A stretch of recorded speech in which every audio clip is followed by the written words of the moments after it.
Hello and welcome. I am Conan the Librarian with Obsidian Portal, and I wanted to share with you some of those questions and answers that Jinx asked of Jetpack 7 about their new project, Blackstorm Realms, and that Aaron of Jetpack 7 was gracious enough to answer. I know I teased about it in the review that we already put up, but I wanted to make sure that, like I talked about, we were able to share that with you. The answers are deep, but still leave us wanting more, and I'm really excited to be able to share what they were able to tell us and what really has us itching for this project even more. So, Jinx asked, what exactly is Blackstorm? And Aaron responded, Blackstorm is basically space, but we're adding our own spin on it. Imagine a new galaxy that has some unique features that don't quite fit the rules that we see in our own galaxy. This allows us to keep most of the fantasy vibe you'd expect in D&D while being able to travel the stars into different worlds. It will feel familiar but new. That's the goal, at least. The rules of our galaxy, aka Blackstorm Realms, will allow for many, many fantasy worlds to exist and therefore explore. I am super pumped for this. This is exactly what I mentioned of Spelljammer or Planescape. That idea of being able to go to different realms, to like 4th edition, travel the Astral Sea, and across these planes. They're really making sure the focus is on exploring all this different space, so to speak, fantasy space that's so familiar to a lot of people. I think will help bring in a lot of people who haven't had the opportunity to do something like this before in a really cohesive way. And next question, Jinx asked, there could be multiple worlds in this campaign setting, even our own homebrew worlds. How are characters going to travel from one to another? Great question, and if you're like me, getting into this content and really reading more and more about how they want you to travel around, the actual logistics of it are important as much as they talk about how it's going to bring cohesiveness. Aaron answers, one way has already been shown in the artwork preview. The Celestial Leviathan, which I need to make an apology here, I called a Celestial Whale in the other video. It's actually a Celestial Leviathan. It's kind of our hint at how long-distance travel can occur. They're one of the fastest creatures in the Blackstorm with their ability to directly connect to it. But we're designing several ways to get around out there in the Blackstorm. It's a vast area to cover and more along the scope of how many things worked back in the 1400s in our world. For example, there will be a scale of distance and time, and we'll have a variety of ways that make sense that don't just involve portal travel, which really like that answer, and I've said it a lot that I don't want just an excuse, I want cohesiveness, I want a good reason, not a way to kind of shoehorn it in. Portals are cool, but we like to imagine ships coming and going, ports and whole economies, etc. That should be part of the adventure, we think. That's exciting. The Celestial Leviathan, just that phrase, is cool. The idea that it's not just the Leviathan you can take, but there are ways in and around and through and different means to travel that isn't just in one door, out another, through a shadow, and then you're in a different place, but you actually travel, which is what a lot of D&D is about. Again, it's not always the destination, it's the journey. And if my journey takes me on a Celestial Leviathan, I'll ride that train all day. I won't even get off. I won't have an adventure. I won't talk to a bartender, and I won't collect gold. I'll just ride a whale train all day. Whale ship.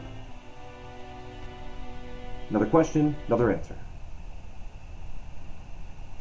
Jinx asked probably what I think is the most important question about Apparatum, that new magic item system thing.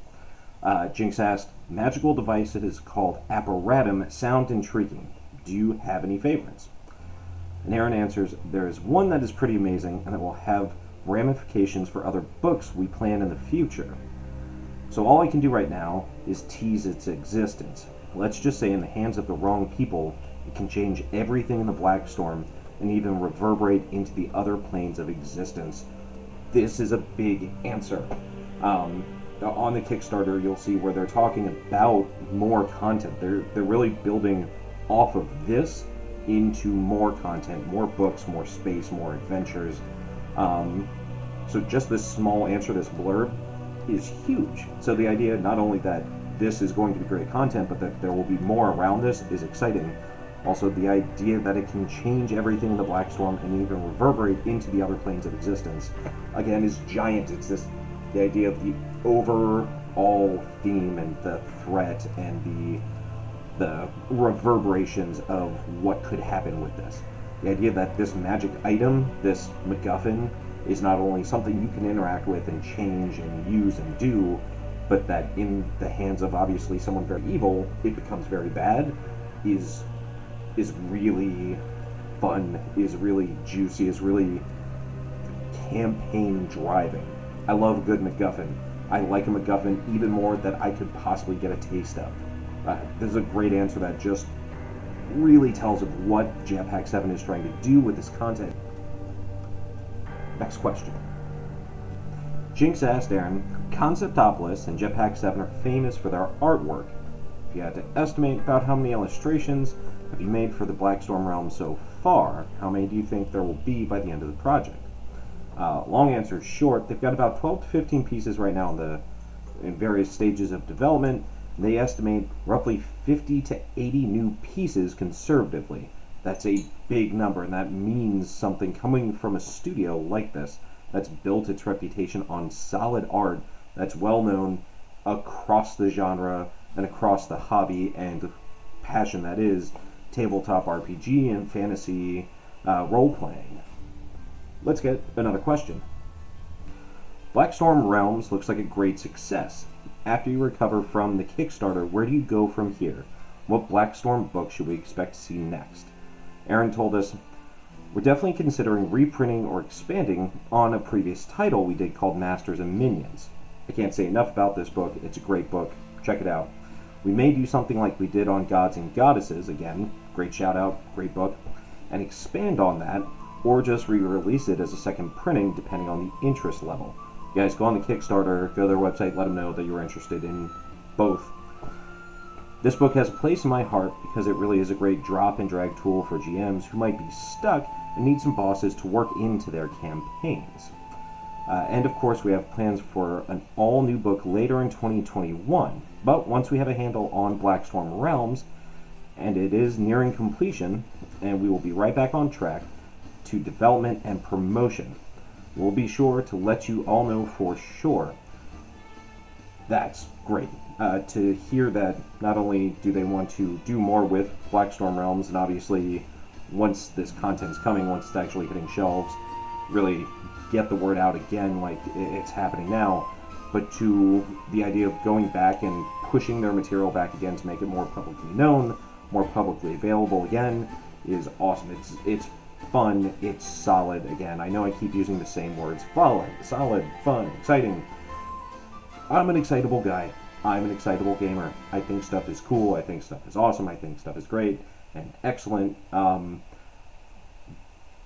But while I am excitable, sometimes it takes something to get me there, and it's stuff like this. It's a company that's not just trying for the sake of trying to get product and trying to get $1. It's a company who wants to engage you. It's a company that wants to engage us and me and the person who wants to dive into an adventure and make their own. It's a company that wants to make sure that we play their game because they want us to experience more out of our own, whether it's the content we've created or the way that we are driving our own story through their book and their settings. I shouldn't say driving, I should say riding a celestial leviathan is still, I keep going back to that, the coolest thing ever.